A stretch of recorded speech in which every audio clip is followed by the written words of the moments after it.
manalangin sa kanyang mga alagad. Ang sabi nito sa versikulo 9, magsinalangin kayo ng ganito: Ama namin na nasa langit ka, sambahin nawa ang pangalan mo, dumating nawa ang kaharian mo.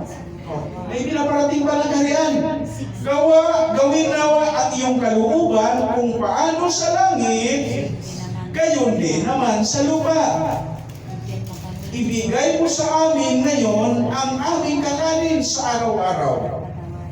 At ipatawad mo sa amin ang aming mga utang, gaya naman namin na nagpatawad sa mga may utang sa amin. Mga kapatid, hindi ito utang na literal na pera. Ito ay pagkakautang, pagkakasala. Tinutok kayo dito, ha? May pagkakasala. Okay? Ngayon, huwag mo kami ihatid sa tukso.